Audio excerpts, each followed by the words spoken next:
Cassandra! Come back! Lorenzo cried with so much frustration. He felt guilty for what happened. Nasabi na niya ang lahat ng gusto niyang sabihin at hindi naging madali sa kanya yon.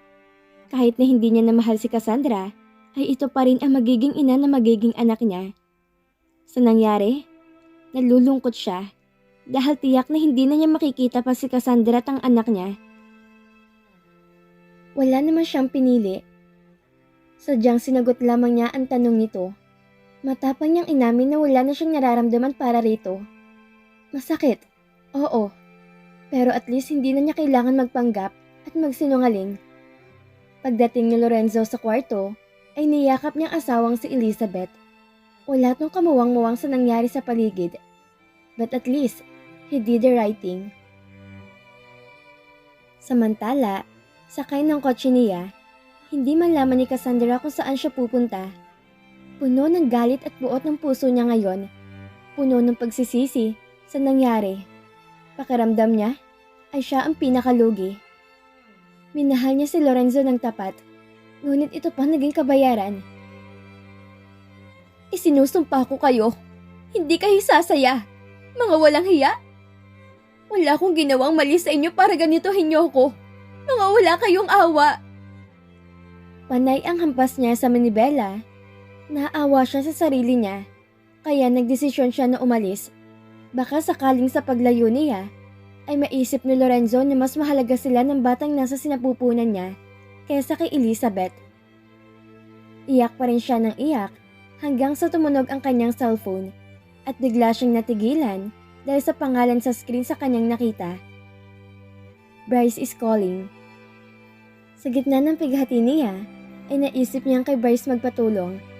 Kahit hindi man sila matawag na magkaibigan, si Bryce ang tao makakatulong sa kanya ngayon dahil iisa lang sila ng hangarin. Ang mapahinto ang dalawa. Sinagot niya ang tawag nito. Hello? Napatawag ka? Medyo garagal pa ang boses niya dahil sa pag-iyak. Sorry, naging busy ako nito mga nakaraan. Nakarating niya sa akin ang balita at gusto kong batiin ka. Sa wakas, dumating na palang araw na pinakahihintay mo. Nakuha na pala ni Lorenzo ang mana. So, kumusta? Hiniwalay na ba si Elizabeth? Nag-e-expect si Bryce na maganda ang isasagot sa kanya ni Cassandra, ngunit hindi. Boses ang umiiyak na si Cassandra ang kanyang narinig. Bryce, hindi ganon. Walang hiwalayan na nangyari. Hindi kayang hiwalayan ni Lorenzo ang asawa niya. Matapang nitong inamin sa akin na si Elizabeth ang mahal niya. Bryce, umalis ako sa mansyon. Hindi ko na kaya makita na totoo sila nagmamahalan. Walang kwenta ang mga plano natin. Damn! Totoo ba yan? Mas pinili ni Lorenzo si Elizabeth kaysa sa inyong mag-ina? Sabi na nga ba? Sabi ko na nga ba totoong mahal nito si Elizabeth? Kaya salos na salos siya sa akin eh. Paano na ngayon yan? Nasaan ka ngayon? Bumalik ka sa mansyon. Ipaglaban mo ang pag-ibig mo kay Lorenzo. Hindi. Ayoko.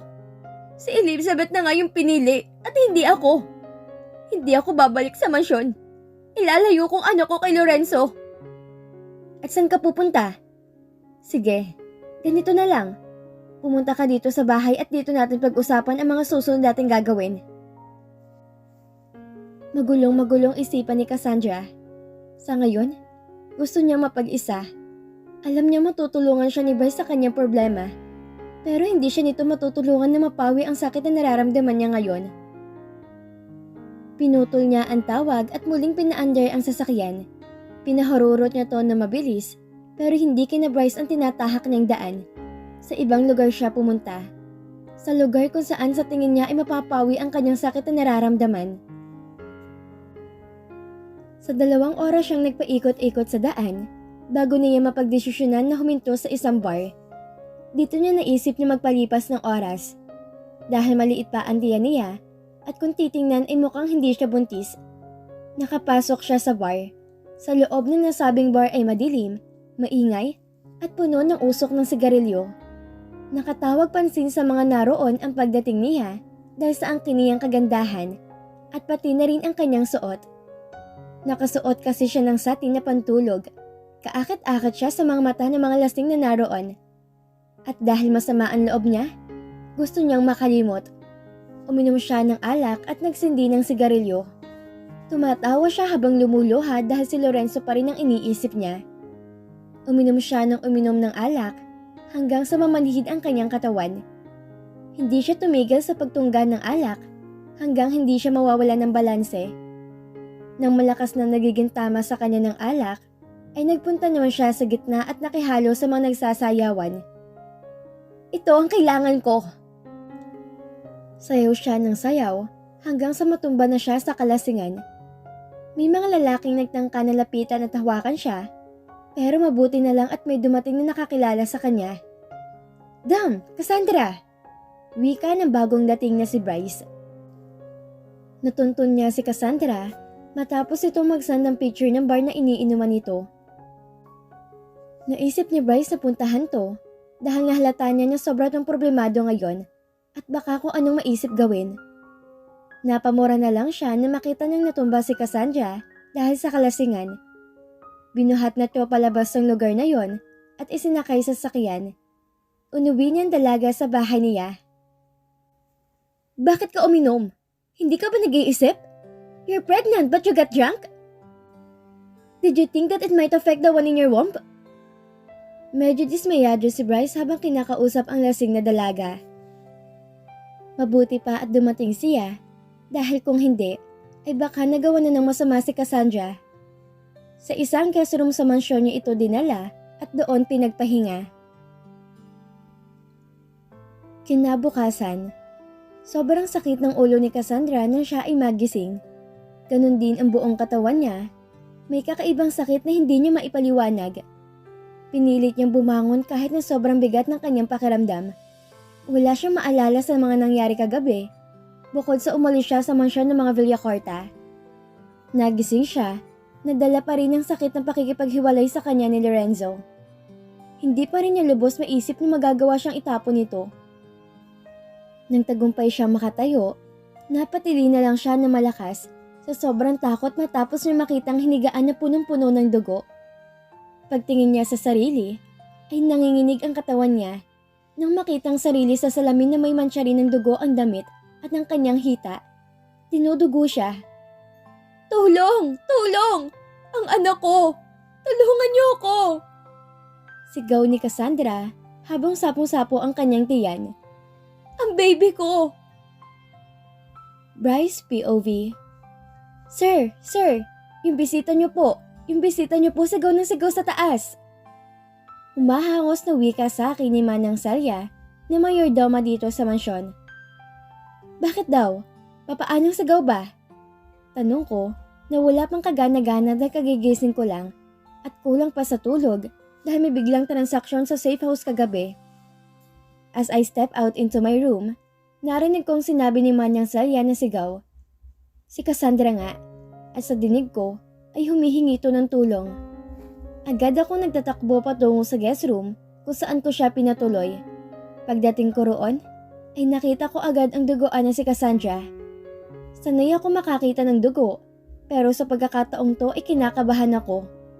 Ang dugo na iyon ay umaagos sa hita nito at sa tingin ko ay sapo-sapo nito ang tiyan. Kita sa mga mata niya ang matinding takot. She's panicking. Bryce, tulungan mo ko. Ang baby ko. Hinang-hinang itsura nito, kaya nilapitan siya at inilalayang maupo. Hindi ko alam kung ano mararamdaman ko sa mga oras na to. May inis ba o maaawa rito? Uminom to at nagpakalasing kagabi na hindi iniisip ang pagbubuntis. At ngayong dinudugo to, posibleng maapektuhan ang pinagbubuntis niya. Kailangan ka madala sa ospital. Sobrang daming dugo niyan. Good luck na lang sa pinagbubuntis mo. Kung bakit ba kasi hindi ka nag-iisip? Ipagdasal mo na sana okay ang baby mo. Dahil yan na lang ang natitirang pag-asa mo para magkabalikan kayo ni Lorenzo. Ani ako rito. Ako na ang bumuhat kay Cassandra at nagsugod sa ospital. Sa isang pribadong ospital na isa sa pagmamayari namin, agad siyang dinala sa emergency room at tiningnan. At habang naroroon siya, at hindi naman ako mapakali sa tabi, palakad-lakad Nag-iisip na malalim. Nagdarasal rin niya sana ay safe ang bata sa tiyan nito. If something's happened to her baby, wala na talaga siyang magiging pag-asa. Hindi umayon sa amin ang tadhana. Akala ko'y matatakot ko si Lorenzo sa pamamagitan ni Cassandra. Ngunit hindi. Hindi ko inakala na matapang tong aminin kay Cassandra na mahal ito si Elizabeth. Paano ngayon yan? Mahal ko rin si Elizabeth. Paano ko pa siya maagaw ngayon kay Lorenzo? Maya-maya pa ay lumabas na ang doktor at hinarap ako. I am sad to say that the baby she was carrying is no longer alive. Aside from its weak condition, the intense stress and her alcohol consumption greatly affected it. My condolences to your friend. Ito na nga bang sinasabi ko? Naloko na talaga. Nalungkot ako sa nangyari at nakiusap na lang ako sa doktor na gawing lihim ang pagkawala ng bata. Pag-aari ko naman ng ospital na ito, kaya madali lang para sa akin ang burahin ang records ni Cassandra dito. Hindi pwedeng malaman ni Lorenzo na wala na itong obligasyon kay Cassandra. Matapos ko makipag-usap sa doktor, ay saka ko na pinuntahan si Cassandra sa loob ng ER. Naroon at nadatnan ko tong umiiyak. Marahil ibago sa akin, sa kanya muna sinabi ng doktor ang malungkot na balita. Nang mapansin nito ang presensya ko, ay lalong lumakas ang iyak niya. Bryce, paano na ngayon yan? Wala na ang baby ko. Paano na kami ni Lorenzo? Well, the blame is yours, Cassandra. Napaka-irresponsable mo. Hindi ka nag-iisip, kaya wala kang karapatan na umiyak. Kasalanan mo yan. Wala na ang baby mo kaya mawawala na rin ang tuluyan sa iyo si Lorenzo. Wala na akong ibang masabi sa kanya, kundi puro masasakit na salita. She deserved to be alone. Lumabas na ako ng nasabing kwarto dahil baka kung ano pang maidagdag ko masakit na pananalita. And speaking of Lorenzo, he is calling me on the phone. Si Cassandra, nakita mo ba siya o nakakausap? Nag-aalala kasi ako sa baby namin. Pwede bang pag nakita mo siya o nakausap mo siya, pwede bang sabihin mo sa akin? Anito sa akin. At bakit ko naman gagawin yun para sa'yo? Kung sakaling makikita ko siya, ang sasabihin ko sa kanya ay wag na magpapakita sa'yo dahil wala kang kwenta. Paano mo natiis na mag-ina mo? Paano ka nakakatulog na maayos habang dalawang babaeng niloloko mo? Ani ako rito. Tumawag ako para humingi ng tulong, hindi para mahusgahan, Bryce. Wala ka sa posisyon ko kaya madali lang sa'yo na sabihin ko ano mga mali ko. Ginawa ko lang ang sa tingin ko ay tama. Oo, mali ang nabuntis ko siya nang wala na ako nararamdaman ng pagmamahal sa kanya. Nakahanda naman akong panagutan siya. Kaya sige na, sabihin mo sa akin kung nasaan siya. Pag-iisipan ko, Lorenzo. Sabay pinagbabaan ko siya ng tawag. Kailangan ko munang pag-isipan ang mga susunod kong gagawin. Sa ngayon, kailangan ko pa si Cassandra dahil may naiisip ako magandang gagawin. Muli kong binalikan si Cassandra sa kwarto. Panay pa rin ang iyak niya. Kung hindi lang dahil sa malaking pagkakagusto ko kay Elizabeth, ay hindi ko tutulungan si Cassandra. But because my love for Elizabeth turns out to obsession, gagawin kong lahat para makuha ko siya kay Lorenzo. Tumawag si Lorenzo ngayon. Hinahanap ka. Alalang-alala. He wants you back not because he loves you. He wants you back because of the baby. Now, sa tingin mo, ano mararamdaman ni Lorenzo kapag nalaman niyang wala ng bata na nasa sinapupunan mo dahil sa kapabayaan mo? Magagalit siya at tuluyan na mawawala sa'yo. Kaya kailangan mo magpanggap na nagdadalang tao ka pa rin. Tutulungan kita makabalik sa kanya. At sana sa pagkakataong to, ay hindi ka na pumalpak pa. Nagkakaintindihan ba tayo? Ani ako rito. Oo, maraming salamat. At dahil hindi pa okay ang kondisyon ni Cassandra, hindi ko pa siya pwedeng iharap kay Lorenzo. Kailangan niya pang magpagaling. Naisip ko rin na mas okay din to para mas lalong maloko si Lorenzo sa kakahanap sa mag-ina niya. At sa tamang pagkakataon, dito ko gagawin ang plano. Lorenzo POV. Akala ko pag maaamin ko na kay Cassandra ang totoo, ay ay mapapanatag na ako na makakahinga ko niya maluwag. Hindi pala ganun kadali na matulog na mahimbing, knowing na may tao akong nasaktan. Kahit paano ko isipin, ako talaga ang may mali. Selfish ako at hindi nag-iisip. Matagal ko nang alam na wala na akong feelings para kay Cassandra. Pero anong ginawa ko? Sinamantala kong kahinaan niya bilang babae. Binuntis ko pa siya, without thinking na kawawang magiging anak namin. Kawawa siya dahil nagkaroon siya ng ama na duwag. Gusto kong parusahan ng sarili ko. Kung hindi lang nabuntis si Cassandra, ay maayos na sana ang lahat. Wala na sana akong intindihin kung hindi mahalin si Elizabeth. Pero bugok ako.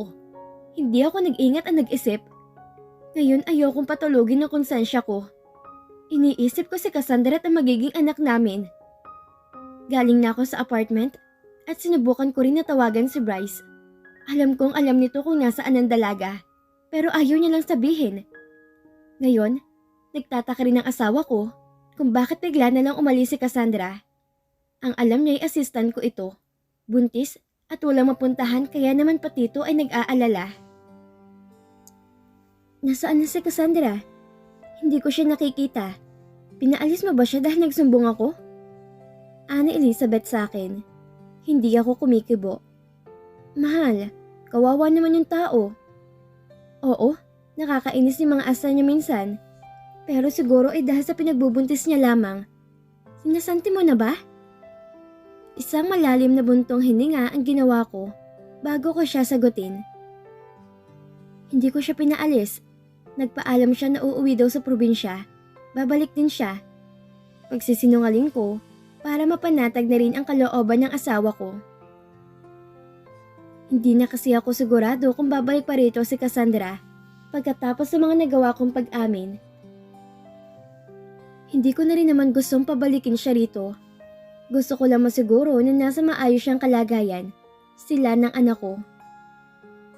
Samantala, gabi na at oras na ngayon para matulog. Inilapat ko na ang likod ko sa kama. Hindi naman ako pagod, pero pakiramdam ko ay pagod na pagod ako sa kakaisip.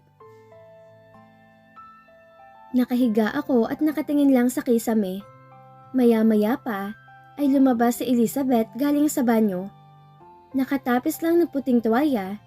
Napatingin ako sa kabuuan niya at talaga namang ang masasabi ko'y kaakit-akit talaga siya. Nakakaakit. Pero wala naman ako sa mood ngayon. Isang maliit na ngiti ang ginawa ko sa kanya, sabay baling patalikod. Maya-maya lang ay nararamdaman kong may tumutulong tubig sa katawan ko. Sa tingin ko ay galing sa basa nitong buhok. Nang lingunin ko si Elizabeth, ay bigla na lang siyang sumampa sa harapan ko. Binigyan ako ng klase ng tingin na hindi ko maintindihan. Maliwanag ang nagpapakita siya ng motibo na gusto niyang may mangyari sa aming dalawa ngayon. Malalim ang iniisip ko, pero hindi ko siya kayang tanggihan. Bilang asawa ay obligasyon ko rin na gawin yung part ko kapag nangangailangan siya. Hinayaan ko na lang siyang gawin ang lahat ng gusto niyang gawin sa akin. At makalipas lang ang ilang sandali, ay sabay naming naabot ang sukdulan. Hinang-hina si Elizabeth pagkatapos, kaya agad siyang nakatulog. Kinabukasan, sabay kaming naligo sa banyo at nag-almusal pagkatapos. Bago ako umalis, ibinilinan ko si Elizabeth na mag-ayos dahil may pupuntahan kaming pagdiriwang mamaya. Birthday ng isang senador na kaibigan ni Daddy dati, inimbitahan niya kami. Binigyan ko na lang si Elizabeth ng pambili ng damit dahil hindi ko na siya masasamahan. Tiwala naman ako na kahit anong damit ng isuot niya ay mangingibabaw ang ganda niya sa party. Sa kabilang banda, pagkarating ko sa opisina ay inaliw ko na lang ang sarili ko sa pagtatrabaho para hindi ko maisip ang pinagbubuntis ni Cassandra. Naiisip ko pa rin kasi kung paano magiging setup namin sa hinaharap.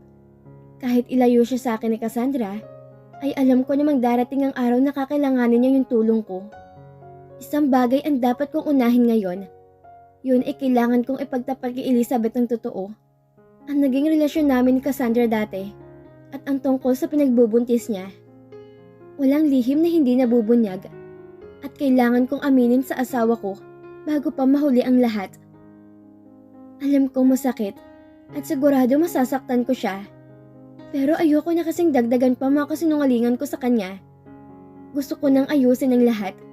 Siya pa rin ang pipiliin ko sa huli. Pero kailangan niya lang tanggapin ang tungkol sa anak ko.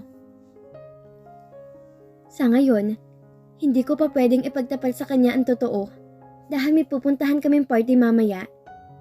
Pero sigurado na ako sa sarili ko na one of these days ay aamin na ako sa kanya. Sa ngayon, nag-focus muna ako sa trabaho